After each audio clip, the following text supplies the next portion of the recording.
हैन यति धेरै गाउँलेहरू उठेर हामी कहाँ जाँदैछौँ त so hi guys welcome to my mini vlog हजुरहरूलाई मेरो मिनी भ्लगमा स्वागत छ म र मम्मी चाहिँ रेडी भएर कहाँ जाँदैछौँ भन्दाखेरिमा कान्छीको देवर बाबुको छेउर छ नि त आज सो त्यहाँ जाँदैछौँ हाम्रो साथीहरू चाहिँ अगाडि गइसक्यौँ हामी चाहिँ के गर्दा गर्दा ढिलो भयो कि हामी चाहिँ फटाफट हिँड्दै गएको बल्ल बल्ल बल्ल बल्ल साथीहरूलाई भेट्यौँ हामी चाहिँ टक्क लगाएर अनि जाँदैछौँ अब चाहिँ छेउर भएको घर पनि आउन लागिसक्यौँ सो हामी चाहिँ जाँदैछौँ म र मम्मी यता पोज हान्दै मस्किँदै अरू चाहिँ अगाडि अगाडि हिँड्दैछ अनि घाम पनि डुब्न लागिसक्यो देख्न सक्नुहुन्छ यता पनि आज भिडै छ ओहो पेपर टाँगेर सो हामी चाहिँ यही घरमा जाने हो कि यहाँबाट चाहिँ हाम्रो गोर्खा बजार पनि देखिन्छ सो हामी चाहिँ जाँदैछौँ यस्तै बाटो हिँड्नुपर्छ सानो भदैनी पनि हिँड्दैछ यहाँबाट चाहिँ अलिकता उकालो लाग्नु पर्ने हुन्छ सो हामी चाहिँ आइसक्यौँ अहिले चाहिँ 4 बजेको छ अनि छेउ चाहिँ कसको भन्दाखेरिमा युनिस थापा मगरको हो कान्छीको देउर बाबुको हाम्रो कान्छी चाहिँ यहाँ चट्ट लगाएर मक्खाउँदै बसिरहेको छ हाम्रो पाहुनाहरू आयो भनेर ओहो त्यसपछि हामी गयौँ उता आजको दुल्हा बाबु हेर्नको लागि अनि हाम्रो ग्याङ चाहिँ रहेको छ यता लाइन लागेर बसिरहेको छ होइन यसो टक्क लगाएर पारा गर्दै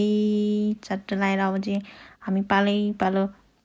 टिका लगाउँछौँ भन्दा पनि टिका चाहिँ लगाउनु हुँदैन रे किनभने हाम्रो कान्छी दुलहीको बिहेको टिका लगाएको छैन नि त त्यही भएर टिका लगाउनु हुँदैन रे सो टिका लगाउन नभए पनि यसो दसेरा दिँदै छिटो छिटो गर्दैछौँ हामी चाहिँ छिटो घर पनि फर्किनु पर्ने हुन्छ नि त रात पर्न लागिसक्यो धेरै बाटो हिँडेर जानुपर्ने हुन्छ त्यही भएर हामी चाहिँ छिटो छिटो गर्दै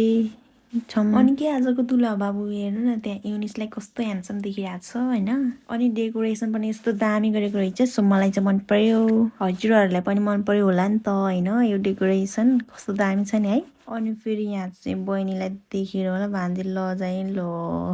त्यसपछि पालो आयो मेरो म पनि गएँ अनि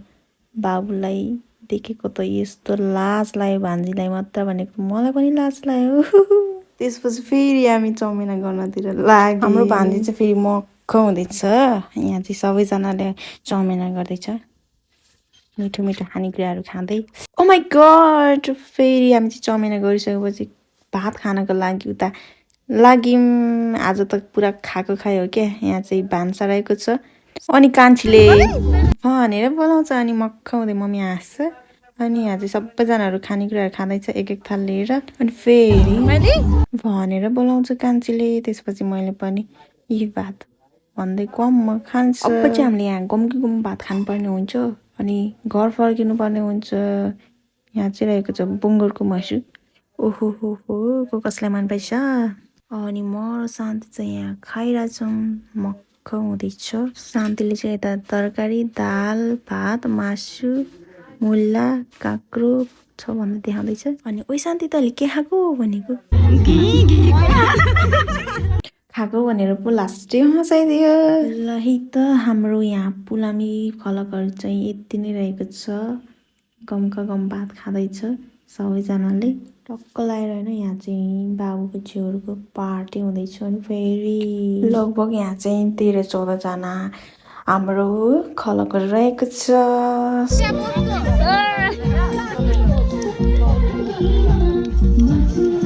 अनि हामी चाहिँ यहाँ मिठा खानेकुराहरूको मजा लिइरहेछौँ अनि हामी खानेकुराको मजा लिँदा लिँदा बिचमा को आइदियो भनेको त हाम्रो कान्छी पो आइरहेछ मक्ख हुँदै अनि शान्ति यता हेर्न भन्यो अनि यसो होइन हामी 3जना एकै ठाउँमा बसेर हजुरहरूलाई हेर्दैछौँ पोज दिँदै ल साथीहरू अब हामी चाहिँ टक्क लगाएर घर जानुपर्ने हुन्छ बाटो पनि लागिसक्यौँ रात पर्न लागिसक्यो अनि खोइ त नाचेको भन्नु होला हामीले चाहिँ यहाँ ढिलो हुन्छ कि त्यही भएर हामी चाहिँ छिटो घर फर्किनु पर्ने हुन्छ नाचेको भिडियो चाहिँ गरिनौँ त्यसको लागि चाहिँ सरी भन्न चाहन्छु अगाडिको सबै हाम्रो ग्याङहरू हो अनि कता हो साइली लखर लखर चाहिँ नभन्नु होला हामी चाहिँ यहाँ घर फर्किरहेको छौँ अनि हामी चाहिँ फेरि लखर लखर हिँडेको छ हाम्रो ग्याङको हिँड्ने स्टाइल चाहिँ फेरि बब्बाल लो स्लो मोसन हिँड्छ अनि हामी चाहिँ यहाँबाट आएका हुन् लगभग अहिले चाहिँ अब रात पर्न लागिसक्यो साथीहरू हामी चाहिँ यहाँ टक्क लगाएर हिँड्दैछौँ कहिले पुग्ने हो घर। यो चाहिँ हिजोको भिडियो हो, मैले आज पोस्ट गर्दैछु, सबैले हेरिदिनु होला। सो आजलाई यति नै साथीहरू, अन्तिमसम्म हेरिदिनु भएकोमा हजुरहरूलाई धेरै धेरै धन्यवाद। यस्तै भिडियो हेर्नको लागि मलाई फलो गर्नु होला, लाइक कमेन्ट सेयर पनि गरिदिनु होला भन्दै आजलाई bye bye guys, love you all.